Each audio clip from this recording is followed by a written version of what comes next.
What is happening in your state right now as far as the emergency weather situation, down power lines, down trees, obviously of great concern still?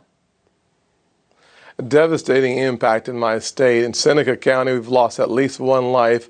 Hampton County, at least 3 deaths. Over 275,000 folks living in the Carolinas now without power in the midst of a pandemic.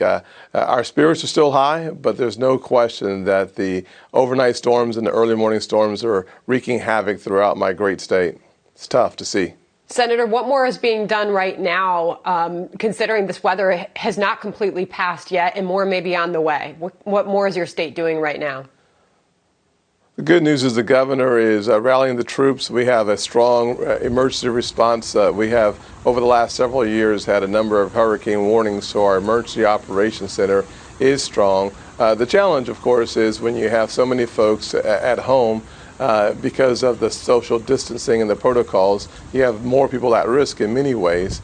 Our response teams are on the scene. We are working in multiple parts of South Carolina, especially the mid to the upper part of the state being impacted severely. The weather's heading towards the coast, towards the coast of South Carolina, and winds are high. The rain is it's almost like a torrential downpour.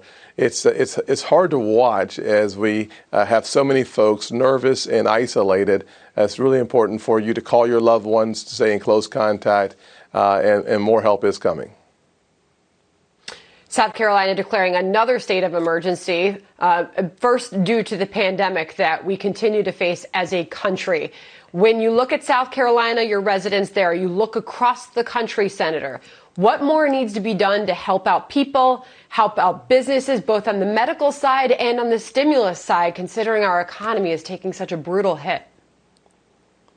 Sandra, that's a great question. I've been working with some of my old friends in the emergency operations centers when I was the chairman of it in Charleston County. One of the things that we're looking at is in order for us to get this economy up and running, we're going to have to be able to isolate the hot spots in order to mitigate the spread, and at the same time take a sector by sector analysis throughout the country to make sure that as we open up new sectors of the economy, we understand the damage that's been done. You're hearing a lot of calls for trillions of dollars of additional spending. I hesitate because literally the $2.3 trillion, we haven't even sent all the money to all the states, so we don't know how those dollars will impact. And finally, I would suggest that on the larger mid-sized businesses and higher, we have set up a $500 billion fund through the called commercial facility paper that allows us to loan money to the mid-sized and larger businesses. That money can be leveraged for up to $3.5 trillion. That is still happening. It's open, but it's not up in robust ways yet. As that happens, we'll have an understanding of what phase 3 has done for our economy.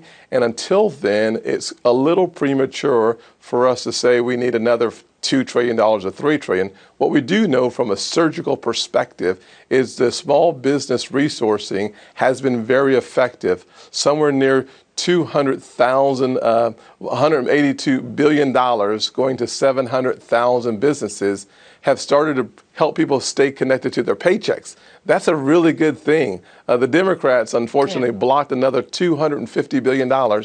That we know needs to be done immediately, and we have time to factor in the impact of phase 3 over the next few days. If we do it right, we could see this economy have a V-shaped recovery. If not, we're only adding trillions of dollars of debt that we're going to have to figure that out too. So we need to be careful on what signals we send and how often we react to this economy.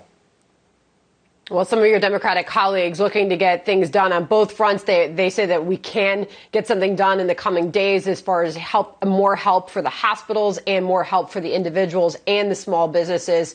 We know that you're all going to put your brains together and figure out something. Our best to the people of your state, Senator Tim Scott, as you recover from these brutal storms. Appreciate your time. Thank you. Thank you, Sandra. God bless.